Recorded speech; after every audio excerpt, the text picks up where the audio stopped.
안녕하세요, 하지인입니다. 연말이 되니까 자꾸 과거를 회상하게 되고 내가 살아온 발자취를 생각해보는 시간이 많아지는 것 같아요. 돌아보면 참 열심히 살았고 열정적이었고 무엇이든 다 해낼 수 있는 것 같았던 나인데 지금은 왜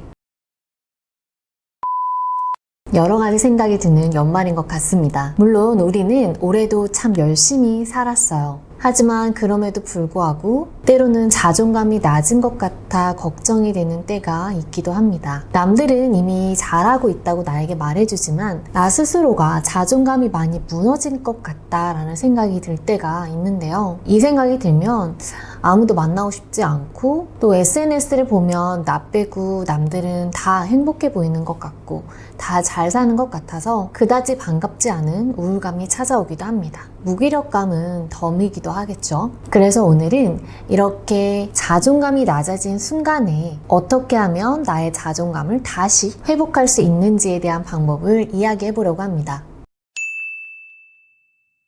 일반적으로 자존감이 낮아져 있다 하는 것은 1차적으로는 나의 목표와 관련이 있고 그 다음은 타인과 나와의 비교입니다. 우선 나의 목표와 관련이 있다는 것은 내 목표가 너무 높아서일 수도 있지만 개념이 모호해서일 수도 있습니다. 예를 들어 내가 어떤 능력을 갖고 싶다 한다면 그 능력의 기준이 무엇이냐는 거죠. 수학 문제 같은 것은 문제를 풀면 답이 딱 나와요. 정해져 있는 결과가 있어요. 하지만 우리가 생각하는 이 능력이라는 것, 만약 돈을 많이 벌고 싶다면 그 많이의 기준이 무엇이냐는 거죠. 이렇게 명확하게 정해져 있지 않은 모호한 기준은 나의 마음을 그리고 시선을 또 다른 사람들을 향하게 합니다. 그러면 이때 다른 사람과 나와의 비교가 시작이 되는 거죠. 때로는 타인이 가지고 있는 기준에 나를 맞춰서 비교해보는 경우도 있어요. 각자 가지고 있는 재능과 경험이 모두가 다 다른데 나는 저 사람처럼 되어야지, 저 정도는 되어야 성공한 거고 능력이 있는 거야 라는 생각을 하게 됩니다. 그러면 나와 맞지 않는 기준이 생기고 또 때로는 너무 높은 혹은 정확히 가늠이 되지 않는 기준과 목표들에 나를 맞춰가려고 노력하게 되는 거죠. 그러면 결국 나에게 맞는 목표나 기준이 아니기 때문에 다시 나는 왜 이럴까? 나만 왜 안 되는 거지? 하면서 자존감이 낮아지는 시간을 다시 만나게 돼요. 그래서 우리가 자존감을 올리고 싶다면 일단 점검하고 재설정을 해야 합니다. 점검한다는 것은 내 생각의 기준점이 어디로부터 온 것인지 누구에 의해 만들어졌는지를 점검해 보는 거예요. 다른 사람들의 조언을 듣고 설정한 것은 없는지 나에게 맞는 내가 선호하는 방식은 무엇인지를 점검해 보는 겁니다. 그리고 나서 기준을 재설정하는 건데요.